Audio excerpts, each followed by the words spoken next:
All systems go. Clear for takeoff.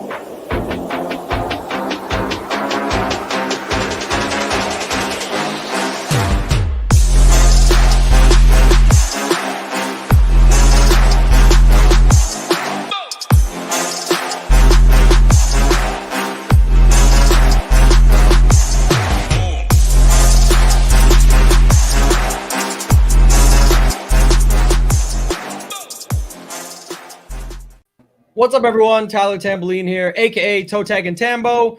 We're back for the round 2 edition of the Showdown Show. It's the Mayo Media Network station, YouTube collaboration with SHIPIT Nation. So we're going to be talking all things round 2 for the Wyndham Championship. Quick housekeeping note right off the top: when you hop in, do us a favor, hit that like button, subscribe to the channel if you haven't already. But I do got to let you know I guess tomorrow night, I'll let you know now. So it's the second last of these Showdown shows. The playoffs will be no shows for us over here. So it'll be all the content on shipitnation.com. The player pool, the core report will still be up, but with it going down to 70, then 50, 30, whatever it is, all the smaller events, we will not be doing the Showdown shows. So that will support anybody who is. If our guy Degenerate 75's got a good show out there and still putting them out, by all means support.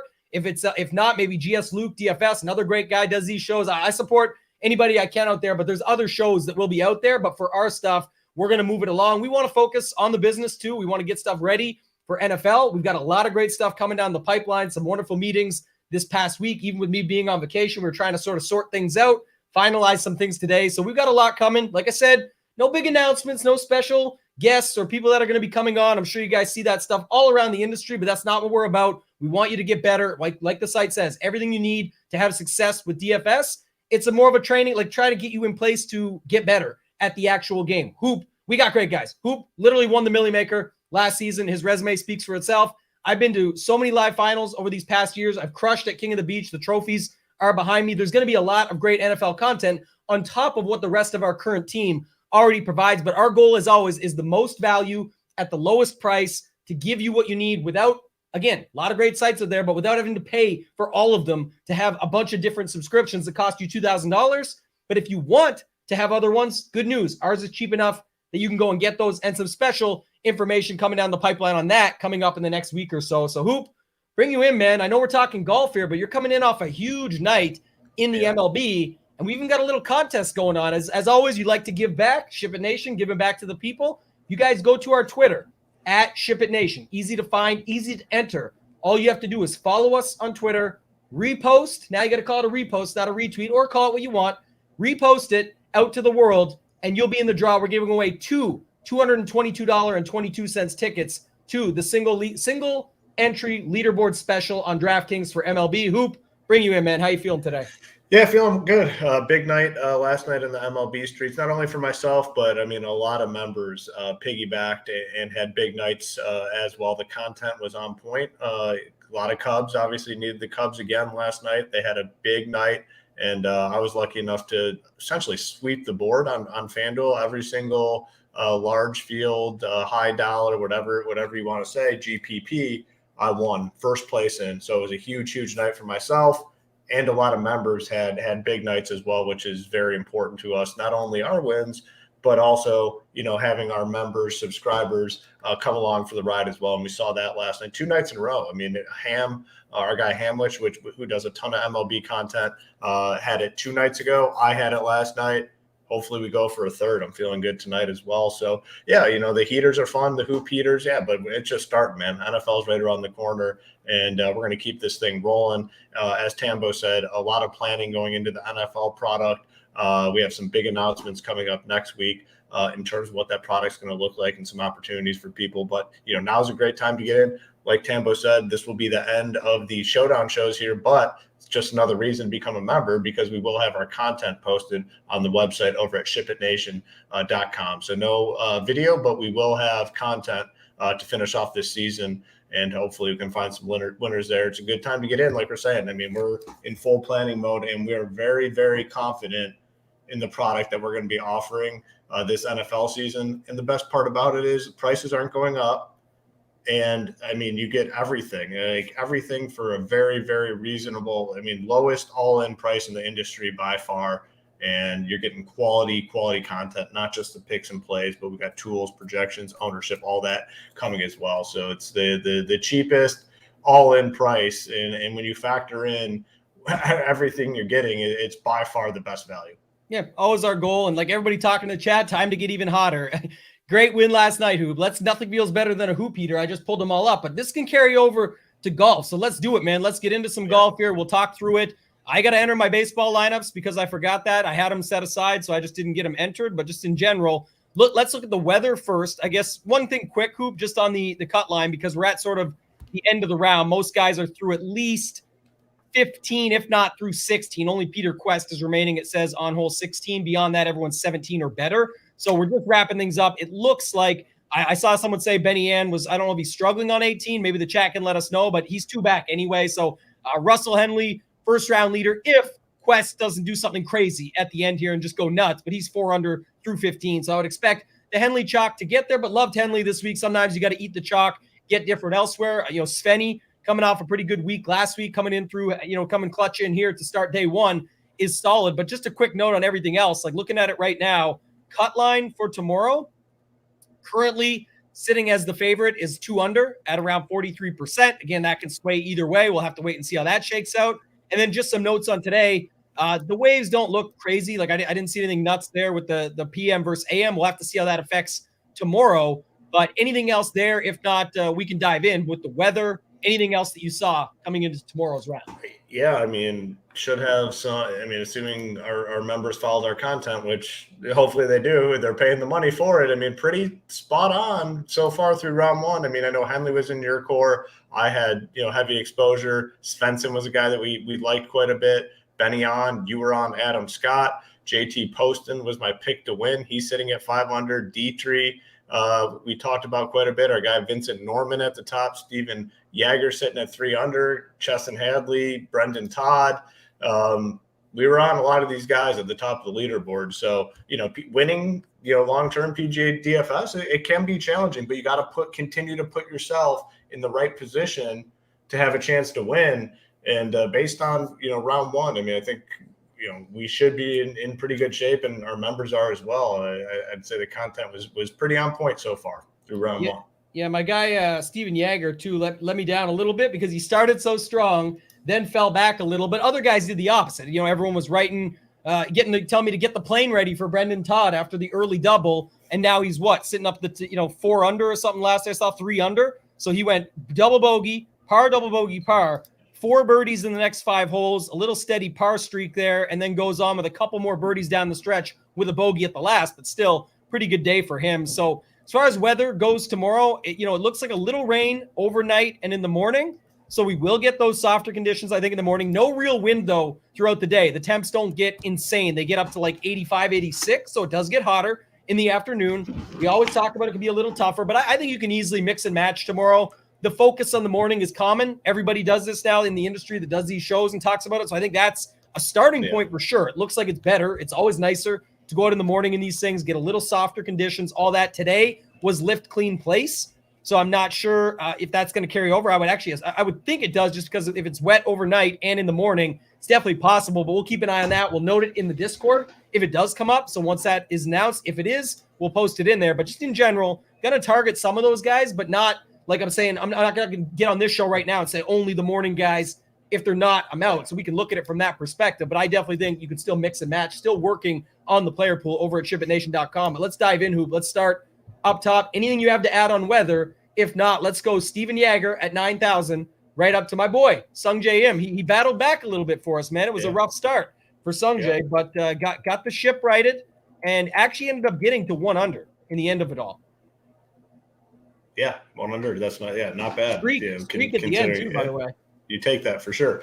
In terms of weather, nothing really to add. I do see it as well. I mean, especially in like higher stakes stuff, a lot of people, they're just playing morning guys every single slate, like no matter what. So maybe a little bit of an edge, finding some afternoon guys that we potentially like. But in terms of this range, 9K and above, Sung J, I like guys that finish strong. He finished strong today, 10-6. If you're deciding between him and Hideki, definitely like Sung J. Hideki sitting there at 1 over, not dead, but Hideki scares me when he's not, when he doesn't play well the previous round, because he is a guy that will just be like, yeah, screw this, I'm out type situation. So probably, not much Hideki tomorrow. I like Sung Jae. And then definitely going back to Henley. I mean, we don't like chasing the first round leaders typically in Showdown, and he will have some ownership, but man, I could just see him just continue to play steady all week long and get a 3-4 under, which, you might need more than that, but it's going to give you a chance. Like if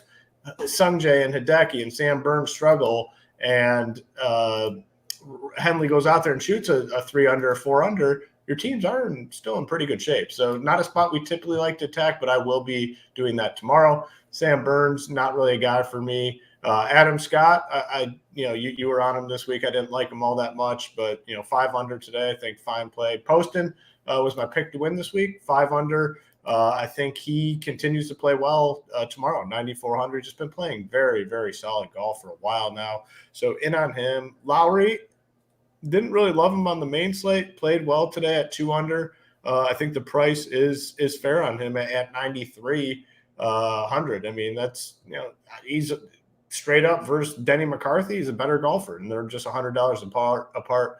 McCarthy, liked him on the main. So I can't believe how owned he got. Like, why did he get that surge? Any reasoning behind it? Yeah, it's another lazy week. We talked about the Wednesday show, or I guess we recorded Tuesday. Maybe what day did we record that? Tuesday. That's what it was. Sorry, yeah, I was on vacation trying to remember it all, but we did record it on Tuesday, and I said that. And again, a lot of what was out there for content this week was he's priced too low, which you can argue for sure based on how he's been. People will say he's 1,000 too cheap. It's still golf. Right? It's still the game of golf. Anything could still happen. Again, anything could still happen tomorrow. He's only +1, made 4 birdies today. He just piled in a bunch of bogeys with it in 5. He didn't do anything crazy wrong. And interestingly enough, he's one of the guys that you go look at his approach numbers. Oh, he lost 3 strokes on approach. Well, 2 of those were gone on hole 7. So it's like you can dig into the numbers further and see it. It's basically 2 holes where he lost almost all of his approach. The rest was whatever, up and down, but in general, he still did his thing with the putter. He was still fine around the greens. Off the tee was okay.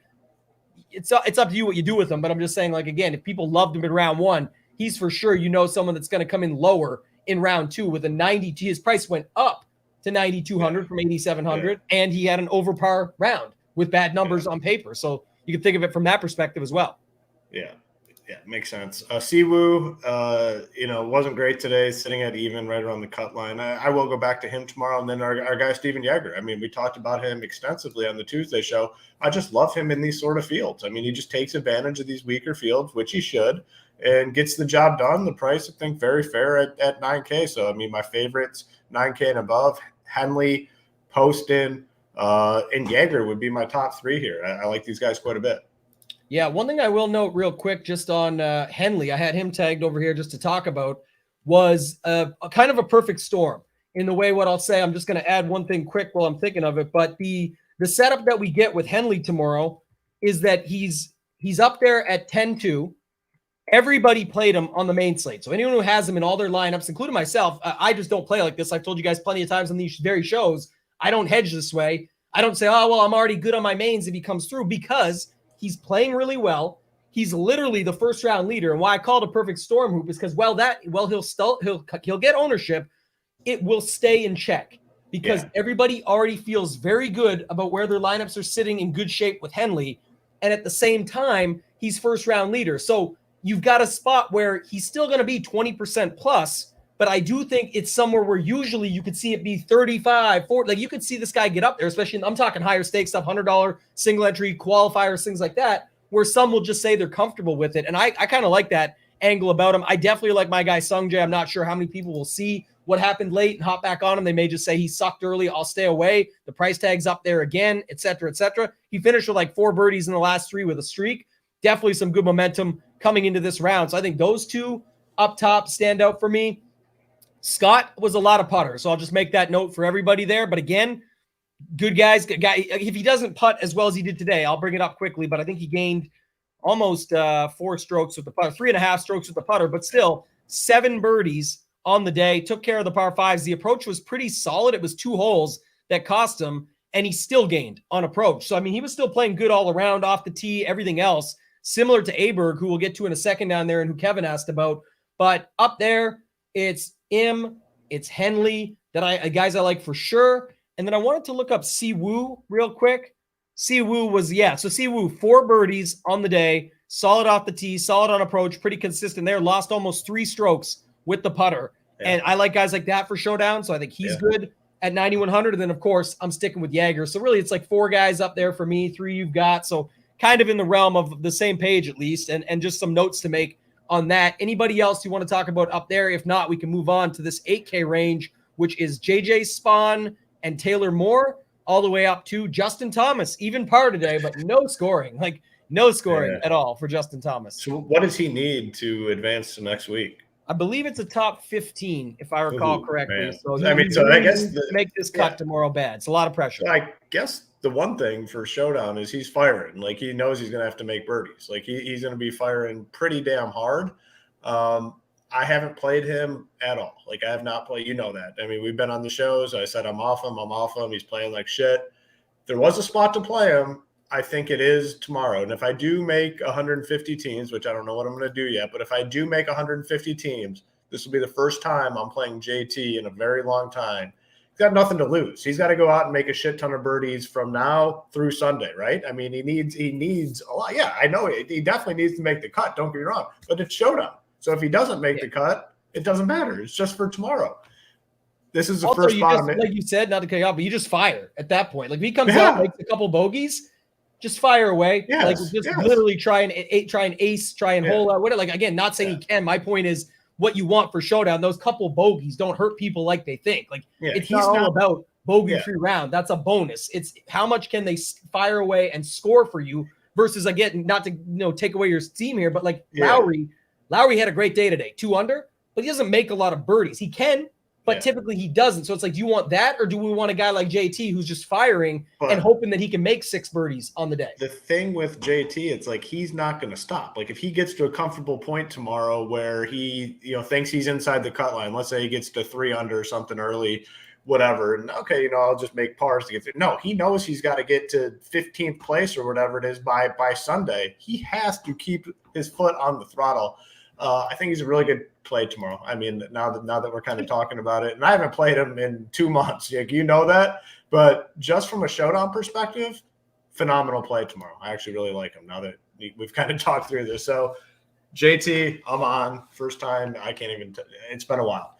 Aberg, I'm a little disappointed in myself getting off Aberg. I've been talking about Aberg for weeks and just saying I'm going to keep playing him. Got off him here, and he shot a 4 under, so I'll go back to him. I like the price at 88, a lot of upside. Aaron Rye, even today, was not great. I'm good going back to him. Cam Davis, I like this range quite a bit. Cam Davis, we both liked him, I believe. He's 8,600, 2 under. Benny on, really like Benny on, and I think he made a couple. Where's he at now? I think he's like he's 7 under. So he finished at 7 under. I don't know what he did. It must have. He ended up birdieing the last there. So I thought someone had said he was in trouble, but he had a streak and 8 birdies on the day. Yeah, so gonna continue to stay with him. I mean, he's in that range where we don't typically like staying on, but I don't know. I'm gonna alter how I view some of these guys for tomorrow. I think he's a great play. Smalley, 8,400, 2 under. Chris Kirk, very disappointing. You were on him. I liked him. I always like Kirky. Not sure about him. Hostler, very, very disappointing. And I really, really liked Hostler, and he just simply did not get the job done today. No birdies. I think he had like a triple at one point. He's sitting at 7 over. I'll be off him. Hamlin, I kind of liked a little bit on the main slate, but, he's not a guy that I see fighting all the way back. And then JJ Spawn, I like at 8K. So this is a range I'm very interested in. I think JT, like we talked about, very interesting play for tomorrow. Aberg, Cam Davis, Benny On would be my favorites. Yeah, and I wouldn't hate building some lineups that way, because that's the other thing. If you're not as sold on the Hidekis and Sungjaes and Henleys, and you want to really get away from that at the top, you can easily force yourself into this range, because what's funny is all the good plays that you just mentioned, like clearly there's guys playing better than others in here, like Aberg. It was a lot of putter, but still a guy that can make 6 birdies like that. The guy like, Cam Davis, Cam Davis was 2 under. Aaron Rye, though, even was great stats, just not with the putter. He can bounce back. You talked about Benny Ann and how good his round was. I think a lot of people will want to hop on when they see that, because I'm not sure how many really got there on the main slate. But what is interesting is you mentioned JT. Well, Chris Kirk, pretty similar. Chris Kirk was birdie free today, but he was solid on approach, solid around the green, lost almost 3 strokes with the putter. Unlikely he doesn't make a single birdie tomorrow, but nobody's going to go back. Hostler, same way. 7 over. His stats look horrible, but it was like 1, 2, 2.5 holes. He lost almost 3 strokes on approach on 1 hole on 15 where he made the 8. So it's like, can he really play that bad tomorrow, but no one will go back? And I get why they won't. There is better plays. I'm just saying it's a range where you could make the case for that, or you could make the case just to continue to follow up. I like sticking with my guy Spawn. He really took care of it again today. 4 birdies, solid stats across the board, solid on the good on the par 5s, everything with him. Benny Ann, who you talked about. And I guess Davis would be the other guy I'd probably go back to. 1 really bad hole on approach makes his numbers look a little bit skewed, but still made 4 birdies and took care of the par 5. So I actually don't hate Cam Davis here either for a guy that can actually score. And then Rye, who you brought up, was good on approach, lost heavy with the putter, 3 birdies, left the par 5 out there. He's just another guy. Like, I guess that's kind of the takeaway for me, Hoop, is that the guys like Lowry, the guys like Rye, they're going to look good stats converted to see like, okay, the stats make me kind of like them. I want to play them, and they're going to project well on sites. But then you got to think about if these other guys are going to go out and put up 6, 7 birdies, then why would we, you know what I mean? Then why bother? And you know that this is a thing. Probably it's hard to come back. But I mean, the guy literally just posted a course record 62 last weekend. Like, he can just pop up out of nowhere. And that's, again, we're not playing Classic tomorrow. Bo can shoot 5 under and go, or 6 under and go home tomorrow on the same jet you're talking about, yet be needed for Showdown because of his price and his scoring. Have to remember that, playing a totally different game. Not saying you weren't saying that. I'm saying in general, like, that's kind of the idea. You have to remember and alleviate your mind of these thoughts that he's on a jet. He is maybe for your Classic lineups, but he may be the difference maker in a Showdown lineup. Like, that's really what it comes down to when you're thinking about this. And then I didn't know on Smalley, I know there was some talk about him on the main slate. Yeah, pretty solid as well. What's his price for tomorrow? Smalley, 84. Yeah, so he gained pretty solid on approach and evenly across the board. Lost almost 2 strokes with the putter. Still made 4 birdies and left one of the par 5s out there. And for those that asked me, someone said, "What do you mean when you say that?"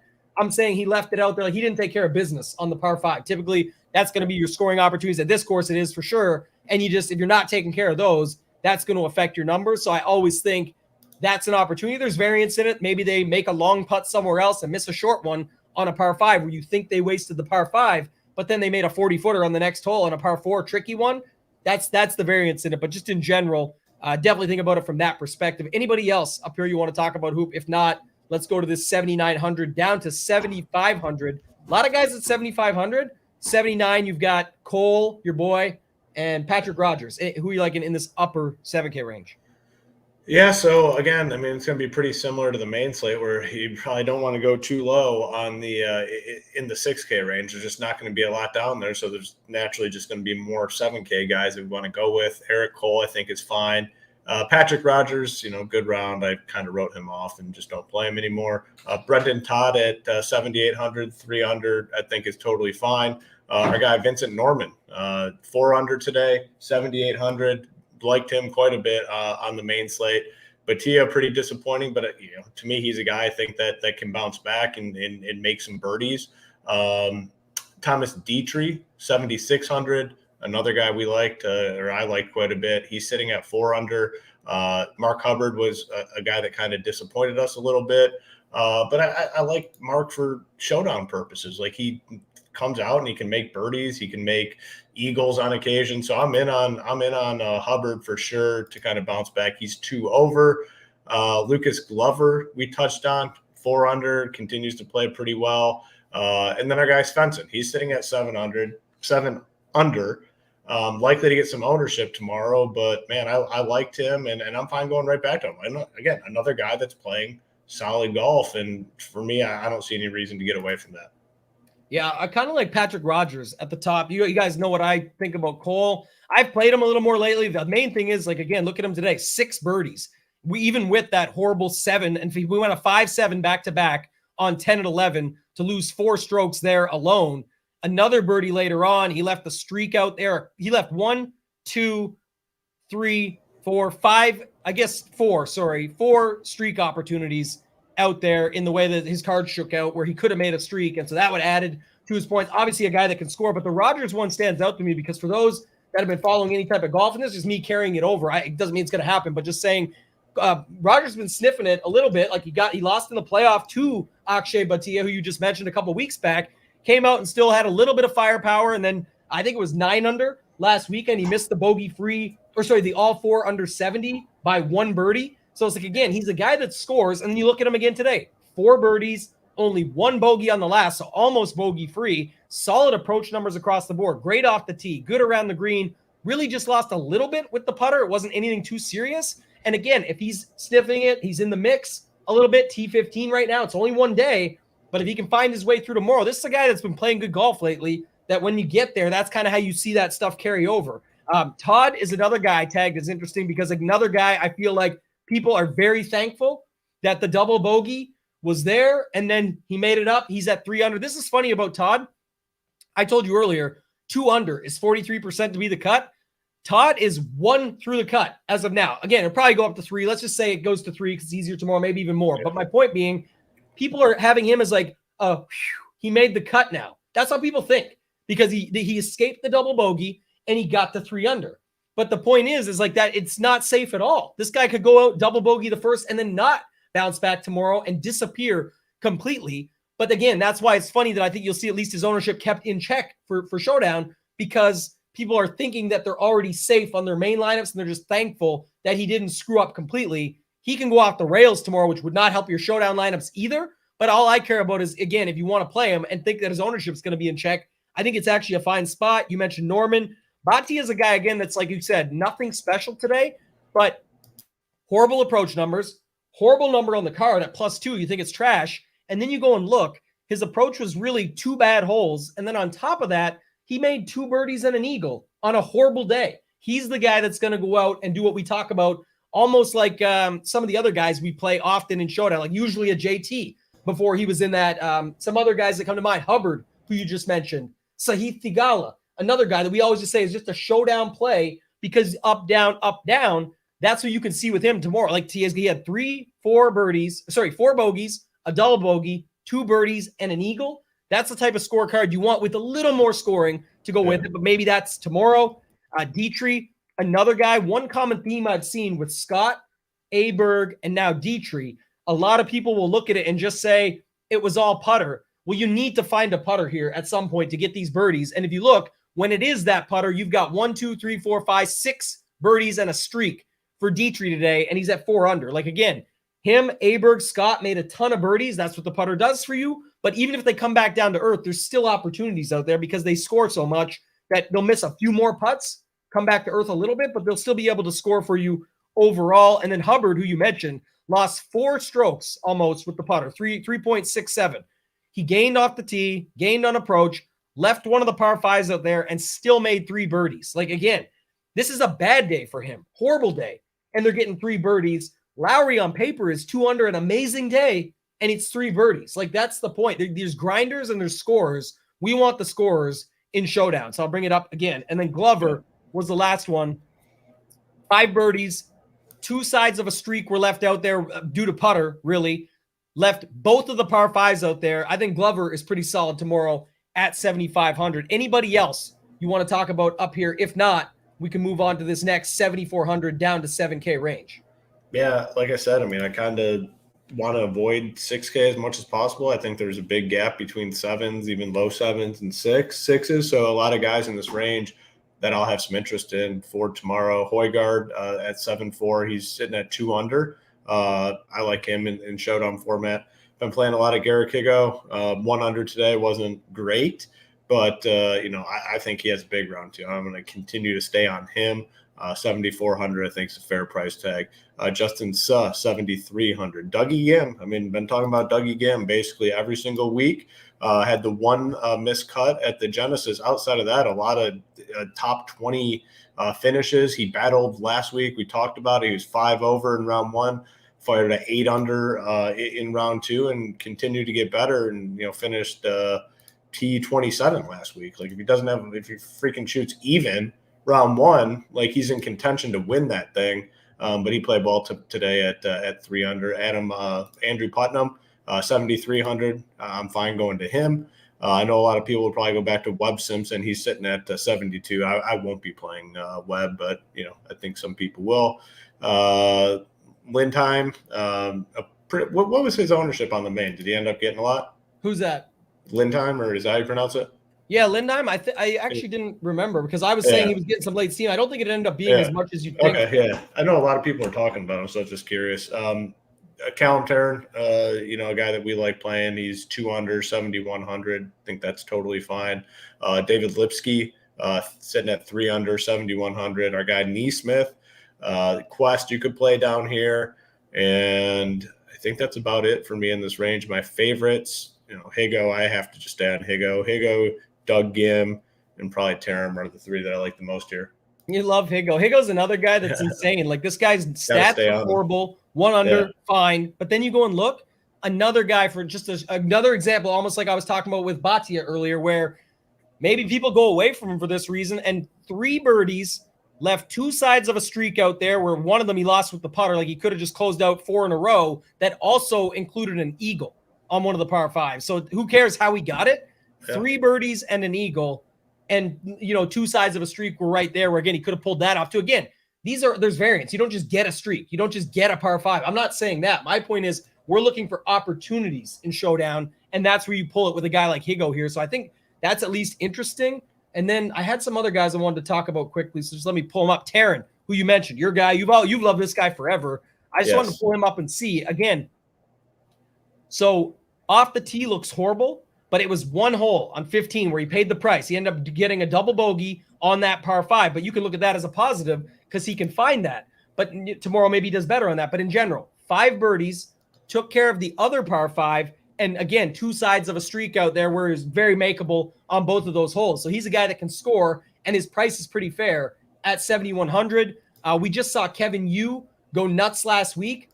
Andrew Putnam is a guy I kind of like in here. Doug Gim, who you mentioned, Justin Suh. So I'm going to whittle this pool down, but there's definitely a lot of guys in this range. And then Højgaard would actually be another guy that falls into that range again too, Hoop. You go look, bad on paper, 3 birdies, an eagle, and only 3 bogeys. Like he had solid scoring for doing almost nothing.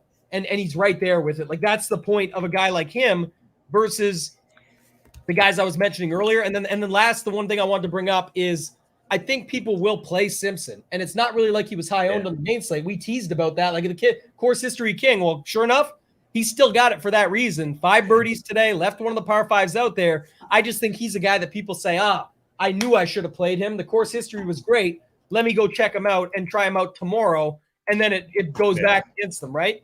The chat just brought one up. Kevin says Dylan Wu was priced up. Looking good? Yeah, he's tomorrow. I just saw him on there, so I'm bringing him back up. He's 7,200.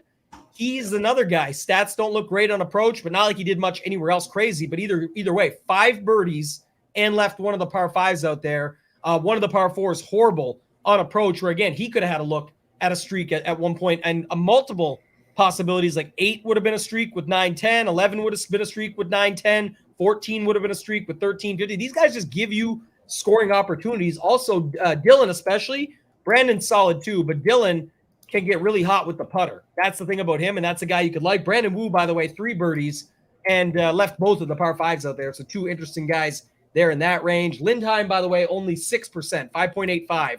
Oh, okay. I thought he would have been higher. I know a lot of people were talking about him. And I thought he was getting a lot pretty more good odds too.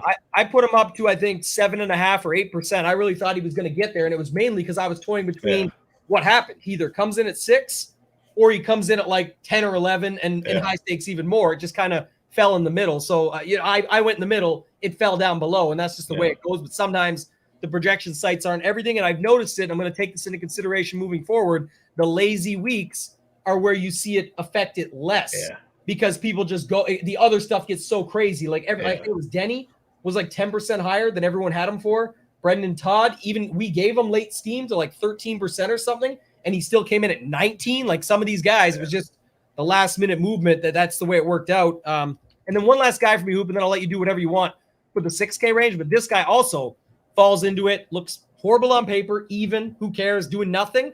He's priced at 7,000 flat. My guy Nick Hardy, 5 birdies today, 2 sides of a streak left out there. 4 sides of it, because 13 would have went with 12 and 14. 16 would have tagged on to 14, 15. And then earlier he birdied 7 and 8. So 6 and 9 were available. Left the par 5 out there with 5 birdies on the card. On paper, it looks like shit. You're like, what? Why would we play him? He didn't do anything. He did a ton of scoring. He just matched every birdie with a bogey to go with it. So sharing is caring, but it's not going to be tomorrow maybe at 7,000. I got no problem going back to a guy like him. And then lastly, I lied. I got one more for you. Marty Laird, another guy. 6 birdies, 4 under, solid on approach, solid off the tee, around the green, everything. Barely lost with the putter. It was up and down, fair. That's the way the course goes. Got the streak, just crushed all around. I think Marty Laird, even at T7, I don't know how many people go and play him. So I got no problem moving to him. Who do you like in the 6K range? Yeah, like I said, I think there is a pretty big drop-off. I want to finish a lot of teams in the 7s, and you can, honestly. It'll be pretty easy to do that. I mean, we don't have the top-end top golfers that are sitting at 11,000 or, close to 12,000, so you don't necessarily have to. Some of the guys that I do like, Davis Riley, 6,900, fine going there. Nate Lashley, we talked about him on the Classic Slate show. Shot 1 under today, 69. Like I said, I'm fine with that. Our guy Chesson Hadley, 6,800, totally fine going with him. I mean, just playing pretty solid golf. I mean, you look at overall, he's made 5 out of 6 cuts, and a lot of those have been pretty solid finishes. Got off to a hot start today, sitting at 3 under. I do like him, and this was the time, I believe, last year or 2 years ago when he got really hot and kind of made that little push through the playoffs, which is cool to see. And I think he's from the area, so probably one of my favorite guys down here, 6,800. Coming down a little bit more, Zach Blair, we talked about him, 6,600, shot a 1 under today. Another guy playing pretty solid golf. And then my guy Malnati, 6,500, 1 under. Get behind that. And then if you want, maybe another punt guy, Smotherman, a guy that I've played in the past, 6,400. So just some names down here. I mean, you can obviously take chances in Showdown, more chances down here if you want. Just don't know how necessary it is, and I really like a lot of those guys in the 7K range more than the ones down here. Yeah, did you talk about Novak had a big day today? Did you go? Yeah, he's the one I could fade just because he's way up there. What is he, 6 under? Like I don't necessarily want to touch that. Like I'm fine. I think he comes back down a little bit tomorrow. Yeah, I think that's probably the right call. I had him tagged. That's all I wanted to hear your thoughts on him. Grayson Sigg is one guy I wanted to mention. Again, another guy on paper looks like trash, 1 under, who cares? He doubled a hole, etc. Again, really left. If you want to talk about an even higher opportunity of leaving a streak out there, he birdied 4 and he birdied 6 and did not birdie the par 5 in between. Still made 4 birdies on the day. That's what he does, is make birdies. So I think he's actually one of the guys that's interesting at that exact same price. I would rather play him at T51 than Novak, who people are going to say, oh, I missed out on the great round at whatever the 6 birdies or 6 under, and I just play a guy down the board that can do pretty much the same thing. So I actually like that. I like your Riley call as well in that range. Bez was another guy I wanted to look up. Here's another great example who we keep seeing them, and this is what we want at this course. Love this for Sean. I actually think I'm going to play more teams than originally planned just because I really do like this setup for tomorrow. But look at Bezuidenhout had 4 birdies, an eagle, left 2 sides of a streak out there on 6 and 9 of 7 and 8. Again, opportunities, 14 between 13 and 15 with the eagle. So he left another par 4 out there that he could have found that at, and he's 1 under on paper. Looks like trash. The approach game lost 0.85 on approach, right? Horrible. No, wait a second. Let's go look at this. Lost a stroke and a half on hole 2. It was 1 hole. So Bezuidenhout is a guy I'm going to play tomorrow for sure at that price point. I think that's where you kind of got to dig in a little bit further, find the edges that way. And that's why I hope everybody comes and watches these shows, because we spend the time not just making stuff up as we go along. We're digging in, trying to do that work for you. It's all free. It always will be. This is the last week for these shows. But that's, like I always say, if you guys like our free stuff, imagine the paid stuff. Like I do 90% of my stuff that I put out is free. The Fantasy Golf Degenerates, the show I do with Mayo every week, these shows, free. All the tidbits that I do on Twitter, free. So that's why when people ask, how do I learn? How can I get better? What's that? Why do I not? And who included, we're co-founders. Why don't we offer a weekly pass? We're not trying to have you figure it out for this week and try and come find the winners and that stuff. That's part of the program. You want to win and get better, but that's what we're talking about with SHIPIT Nation education. trying to get things better for you guys. The innovation of getting everything in one spot at the low price for you to be able to become a better player at DFS, grow the game, get stronger at it, find more winnings. The members will speak for us and talk about it in the chats, the Discords on Twitter, etc. But it's a really fun Discord to be in. No toxicity, as some like to say out there. I love that about it. But we're actually learning and trying to get better. It's not just about, this guy won or Hoop won last night. A bunch of members won last night. Some people changed their lives, turned $62 into $1,200 and stuff like that. Like, that is massive. And it doesn't matter your bankroll. Everything's affordable. Everything's built for anyone's certain bankroll, whether you're novice, intermediate, or advanced. All the tools, projections, everything on the site are there for you. So definitely appreciate that. This is another good question, but no, the answer is no. I don't care about that stuff. People tell you, I got the magic edge to this, that, and the other. Like, go for it. This is why, again, I truly believe this, not just saying it, but why Hoop, myself, we've been in the game for so long doing it. We don't just disappear off the map. We come back year after year. There's new trophies. There's new Millie Maker wins. There's new having best seasons of our career.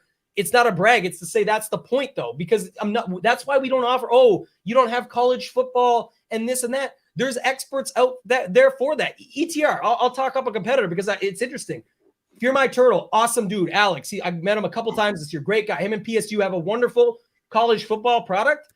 I actually think if that's where you want it, like if we add it in the future, I would want something competitive to that. If I don't have it, or Hoop and I don't have it together, we don't just say we have it to offer you guys every sport. We got it all, though. You got everything here. It's not what it's about.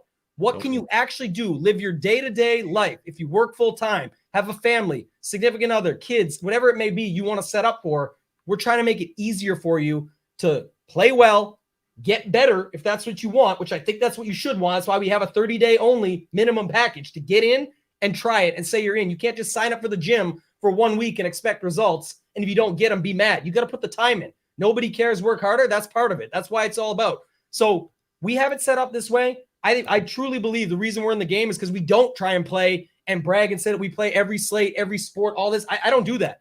I play what I'm successful at. We've got the people in place and the systems in place to provide you what we're successful at and what they're successful at. We love our team. We don't need to add the best guy at everything or all that plays all these. It's not what it's about at our site. And if it's not for you, that's okay. We understand that. We actually hope you can learn from this free information, like I just said at the top, of how much we do, get better from that. And when you win, maybe then you say, all right, now it's time to join. We're open to that as well. We're just trying to do as much as possible to help you get better, have a good time while you're doing it, be a part of a great community, and hashtag ship it. You got it. So let's move on, Hoop. Let's go. The marketing piece is out. I'm just going to look at a couple more guys. The one thing I wanted to add, though, about what go ahead. I got to pull something up anyway. Go ahead. Experts of everything are experts of nothing. Like if you claim that you know everything and you're an expert in every area, every DFS sport as we apply it here, they're truly experts in no sports. They just are putting their takes out there. Like that's not what we're about. We're obviously, I keep saying it, improve and add on. And that's what we've done so far. And we're going to continue to do that. But we're staying in our lane for sure. The preseason stuff, it's, to me, it does take a lot of work. I mean, it takes a lot of digging. It takes a lot of work, but it seems more of like a gamble and a lottery type setup there. Sure. I mean, some of these guys, defenses and kickers and backups, like there is truly no way. If you got 150 teams, someone could win tonight and they'll say, oh, see, we know everything. Like we did it. Like that's fine. I just don't truly believe in the long-term of that sport as an example. But like I was saying earlier on other sports, like again, why is our price set at what it is? So that you can easily add on whatever else you think. And if we don't offer it, it's because we don't believe we have the best edge in it. We're not just going to offer it to say we do. We truly believe in everything that we offer. So I think that was well said. Just a couple more guys for me, Hoop, and then we can get out of here, man. Like the last few guys here, you mentioned Zach Blair. So two more. Lingmerth was one. Again, on paper, +3. Horrible. Bad off the tee. It was one hole. One hole on hole 14. He lost almost 2 strokes off the tee. On approach, he was actually pretty solid across the board. No real crazy bad holes. He gained on like 9 or 10 holes on approach. Fine there. Go look at his scorecard. Left a par 5 out there. Missed a couple streak opportunities where he could have had it and had 5 birdies on the day. This guy is 6,600 for tomorrow. He's been playing better golf lately. I think he's pretty interesting. And then Smotherman, who you already mentioned. Again, people will go to him because how good his card looks, but not enough to care. Like I don't see a world where he just comes in as like the super chalk or something for tomorrow. He is a guy that's, sitting today with 4 under on the round, 4 birdies, an eagle.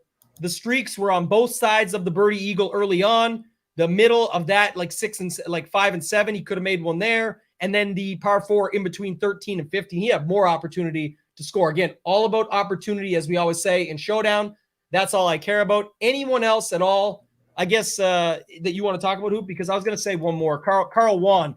Yeah, I looked at, actually, it's funny you say that. That was the one guy I was going to say that I had some interest in too. I just was looking at him. I could definitely play him as well down here. Solid approach numbers, 5 birdies on the day, but he's only sitting at 1 under. So I think most people will look at it and say, oh, not much from him. But again, pretty solid. And the popular one down here, I guess, could be, again, not going to get too popular, but just of note, Ryan Gerard, guy we've been keeping our eye on lately. 4 birdies and an eagle. So really solid scoring day, dialed in on approach. Lost. He did do one of the eagles was a chip in, so it happens, and another chip in to save par, but still lost almost 2 strokes with the putter. So even if you give some, take some, probably comes out ahead with the scoring. It's going to do it for me, though, Hoop. Any final thoughts before we get out of here? Not a ton of questions tonight. Obviously, people getting ready for that preseason football game, excited for it to come back, things like that. But a lot of people just end up watching this on playback anyway. Anything else you want to add before we get out of here? No, yeah, we'll be back tomorrow covering the round 3 stuff. Good luck round 2. Looking forward to seeing those logos at the top and continue to building this momentum going into NFL season. Yeah, it's going to be awesome. Be back for the final Showdown show of this season on the Mayo Media Network. So appreciate you guys watching. Hit that like button on the way out. For Hoop, for myself, ToeTagginTambo, let's ship it.